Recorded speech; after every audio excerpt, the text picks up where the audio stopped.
గుంటూరు జిల్లా మాచర్లలో దారుణం జరిగింది. అభంశోభయం తెలియని చిన్నారిని కిరాతకంగా హత్య చేశారు గుర్తు తెలియని వ్యక్తులు. బాలుడిని కిడ్నాప్ చేసిన దుండగులు 3 రోజుల తర్వాత చంపేసి క్వారీ గుంతలో పడేశారు. బాలుడు కోసం పోలీసులు గాలిస్తూ ఉండగానే హత్య జరగటం కలకలం రేపింది.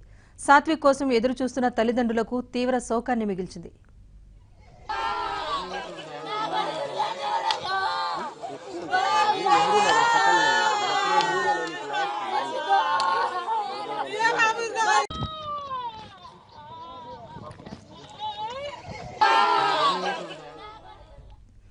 ఈ నెల 22న సాయంత్రం నెహ్రూ నగర్లో 7 ఏళ్ల సాయి సాత్విక్ అదృశ్యమయ్యాడు.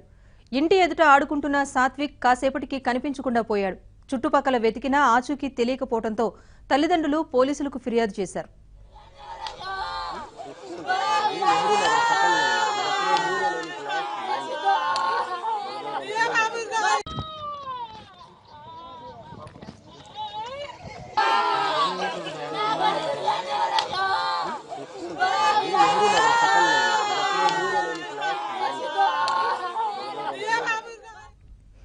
తల్లిదండ్రుల ఫిర్యాదు మేరకు రంగంలోకి దిగిన పోలీసులు సాత్విక్ కోసం గాలింపు చేపట్టారు. సీసీటీవీ ఫుటేజ్లో సాత్విక్ ను ఓ వ్యక్తి తీసుకువెళ్లిన దృశ్యాలను పోలీసులు గుర్తించారు. దీని ఆధారంగా మాచర్ల, గుంటూరు రైల్వే స్టేషన్లలో నిందితుడి కోసం గాలించారు. బాలుడి ఆచూకీ తెలిస్తే సమాచారం ఇవ్వాలంటూ పోస్టర్లు కూడా అంటించారు.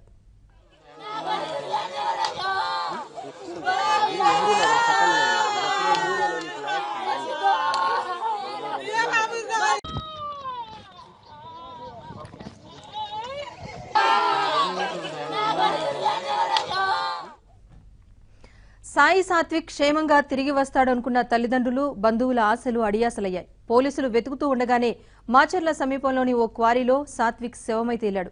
క్వారీలో బాలుడి మృతదేహాన్ని గుర్తించిన స్థానికులు పోలీసులకు సమాచారం ఇచ్చారు. ఘటనాస్థలికి చేరుకున్న తల్లిదండ్రులు, కుటుంబ సభ్యులు అది సాయి సాత్విక్ డెడ్ బాడీగా గుర్తించారు. బోరున విలపించారు. తమ బిడ్డను దారుణంగా హత్య చేసిన నిందితుడిని పట్టుకోవాలని తల్లిదండ్రులు డిమాండ్ చేశారు.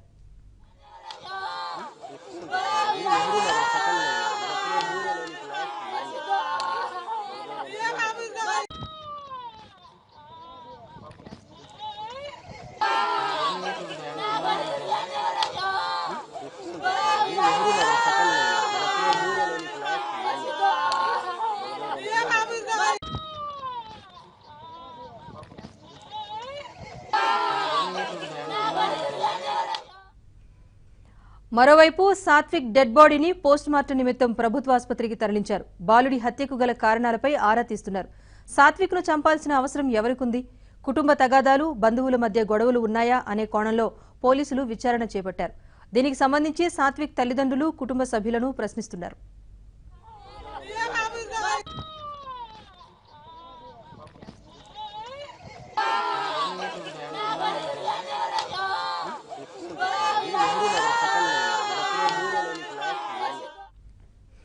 సాత్విక్ హత్యకు సంబంధించి మరింత సమాచారాన్ని మా ప్రతినిధి సాంబశివరావు అడిగి తెలుసుకుందాం. సాంబశివరావు, చెప్పండి, సాత్విక్ తల్లిదండ్రులు ఎవరిపైనా అనుమానం వ్యక్తం చేస్తున్నారా? పోలీసులు ఏ దిశగా దర్యాప్తు చేస్తున్నారు?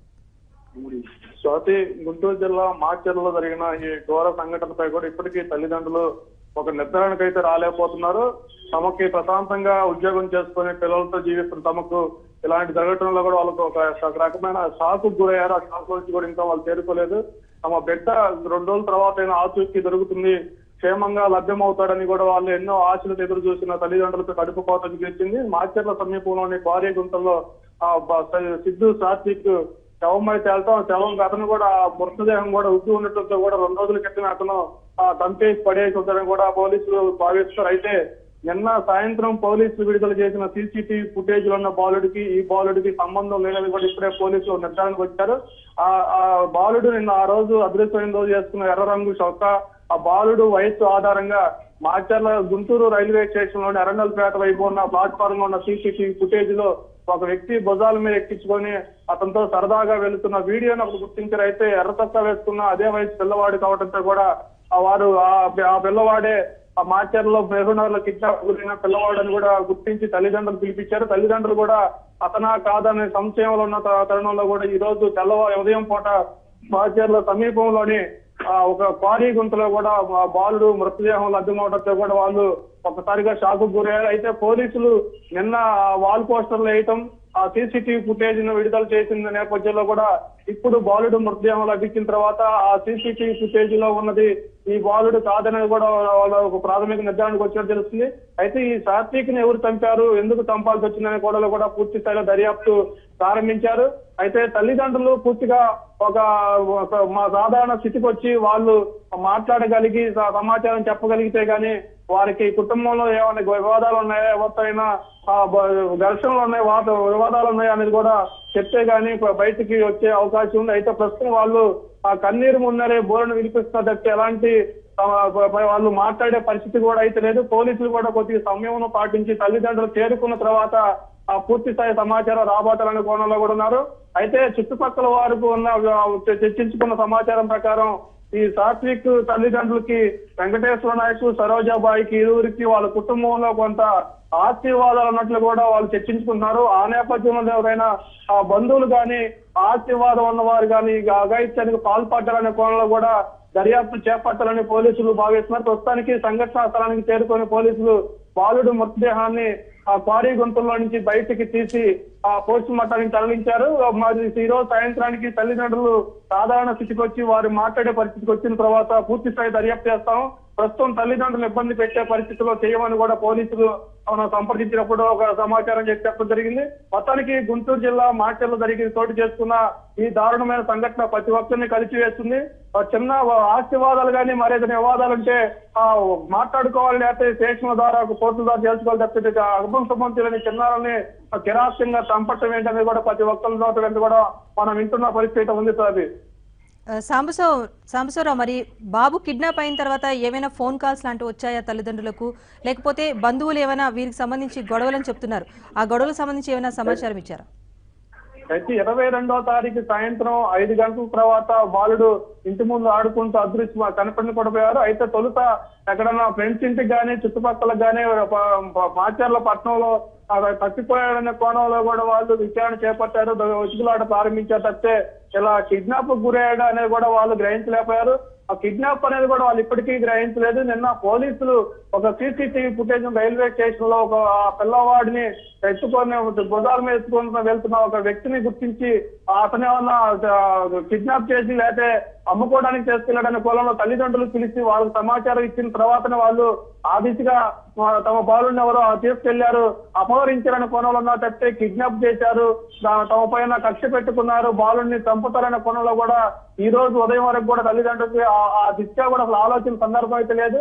నిజంగా వాళ్ళకి కనుక ఇలాంటి తీవ్రమైన ఘర్షణలు వాగ్వివాదాలు ఉంటే ఆ కోణంలోనే మొదట్లోనే వారు పోలీసులకు సమాచారం చెప్తూ ఉండేవాళ్ళు. అయితే 2 రోజుల నుంచి కూడా తమ బిడ్డ ఆచూకీ తెలపాలంటూ కూడా మాచర్ల పట్టణంతో పాటు సోషల్ మీడియా వేదికకు కూడా వాళ్ళు ఆ వాల్ పోస్టర్లు వేసి ఫోన్ నెంబర్లు ఇవ్వడం కూడా జరిగింది. నిజంగా వాళ్ళకి ఘర్షణ వాతావరణం ఆశివ్వాలంటే ఆ కోణం ముందే చెప్పి ఉండేవాళ్ళు కదా అంటూ కూడా పోలీసులు భావిస్తున్నారు. మొత్తానికి తల్లిదండ్రులు నోరు తెరిచి గతంలో ఏమైనా వివాదాలు జరిగాయా, వాళ్ళ కుటుంబం సంబంధించి ఏమైనా మనస్పర్ధలు ఉన్నాయనే కూడా వాళ్ళు చెప్తే గానీ ఈ కేసు బయటకు అవుతుంది. అయితే 2 రోజుల పాటు తమ బిడ్డ కిడ్నాప్ చేశామని కూడా ఎవరి నుంచి ఫోన్ కాల్స్ వచ్చిన సందర్భం కూడా లేదు. ఒకవేళ ఫోన్ కాల్స్ వస్తే ఆ ఫోన్ కాల్ ఆధారంగా కూడా పోలీసులు మరో చెప్పు ముందుకేసి ఆ ఫోన్ చేసిన అనేది కూడా దర్యాప్తు ప్రారంభించేవాళ్ళు. కానీ అలాంటి సందర్భం అయితే ఈ ఘటనలో చోటు చేసుకోలేదు స్వాతి. సాంబశివరావు, మరి ఇప్పుడు బాలుడి మృతదేహం లభ్యమైన క్వారీ వారి నివాసం ఉంటున్న దానికి ఎన్ని కిలోమీటర్ల దూరంలో ఉంది? ఒకవేళ బాలుడు ఏమైనా క్వారీ దగ్గరికి వెళ్లి పడిపోవడం జరిగిందా, ఇలా ఏమైనా జరిగి ఉండొచ్చని అనుమానిస్తున్నారా? అయితే వాళ్ళ ఇల్లు మాచర్ల పట్టణంలోని నెహ్రూ నగరం ఏరియా ప్రాంతంలో ఉంటుంది. కానీ ఇది క్వారీ శివారు మాచర్ల పట్టణానికి శివారు ప్రాంతంలో ఉంటుంది. ఆ శివారు ప్రాంతానికి బాలుడు ఒక్కడే వెళ్లి అక్కడ పడిపోయే పరిస్థితి అయితే ఉండదని కూడా చెప్తున్నారు. ఒకవేళ బాలుడు అంత దూరం వెళ్ళినా ఆ దారిలో వెళ్ళేవాడు చిన్నపిల్లవాడు ఒక్కడే వెళ్తున్నా కూడా చుట్టుపక్కల వాడు గ్రహించి ఎవరు ఎందుకు వెళ్తున్నావు అని కూడా అడిగే పరిస్థితి. ఒక క్వారీ గుంత ఒకటకు ఒక బాలుడు కనీసం ఆడుకునే పిల్లలతో ఆడుకోవడానికో లేకపోతే స్నేహితులతో కలిసి వెళ్లే అవకాశం ఉంటుంది. అలాంటి వెళ్ళినా కూడా తోటి స్నేహితులు కానీ వాటితో పాటు వెళ్ళిన పిల్లలు కూడా ఈ పాటికి మేము ఫలానా తోటకు ఆడుకోవడానికి వెళ్ళామని చెప్పే పరిస్థితి ఉంది. కానీ ఇప్పటి వరకు కూడా స్నేహితులతో కానీ ఆ చుట్టుపక్కల వాళ్ళతో కానీ ఆ రోజు సాయంత్రం కలిసినట్లు కూడా ఎక్కడ ఆనవాళ్ళు లేకపోవడంతో కూడా ఆ దిశగా కూడా మనకి ఆలోచించే అవకాశం కూడా లేదు. కేవలం ఇది ఎవరో కావాలని తీసుకెళ్లి తంతి పడేసారా లేకపోతే దాంట్లో పడిన తర్వాత చనిపోయాడని కూడా పోస్ట్ మార్టం నివేదిక వచ్చిన తర్వాత మాత్రమే ఒక క్లారిటీ వస్తుంది Swathi. Okay, thank you Sambasivarao. 19వ తేదీ సాయంత్రం 7 గంటల సమయంలో బూకే సరోజ్ అనే ఆవిడ రిపోర్టు ఇచ్చింది. మా అబ్బాయి షేక్ రఫాత్తో, అంటే అబ్బాయి పేరు సాయి సాత్విక్, షేక్ రఫాత్తో కలిసి స్కూల్లో ఆడుకుంటూ ఆ అబ్బాయి వచ్చాడు కానీ ఇతను ఈ సాత్విక్ రాలేదని చెప్పి రిపోర్ట్ ఇచ్చింది. ఆ రిపోర్ట్ మేరకు మనం మాచల్ టౌన్లో కేసు రిపోర్ట్ చేశాము. తర్వాత గుంటూరు రైల్వే స్టేషన్లో మళ్ళీ మనకి సీసీ ఫుటేజ్ చూసాము. తర్వాత రాత్రి కన్ఫర్మ్ చేశారు ఆ ఫుటేజ్ అతను కాదని. తర్వాత ఈరోజు ఉదయాన్నే మన మార్కెట్ యార్డ్ దగ్గర ఉన్న ఓల్డ్ క్వారీ గుంటలో కరెక్ట్గా సాయి సాత్విక్ అనే వ్యక్తి చనిపోయినాడు. ఆ చెప్పులు కానీ వేసుకున్న బట్టలు, తర్వాత ప్యాంటు ఇవన్నీ చూసి వాళ్ళ అమ్మ వాళ్ళ నాన్న వెంకటేశ్వర నాయక్ ఇద్దరు కలిసి గుర్తుపెట్టారు. ఇది మేము తీవ్రంగా కేసు ఇన్వెస్టిగేషన్ చేస్తున్నాం 120% కింద.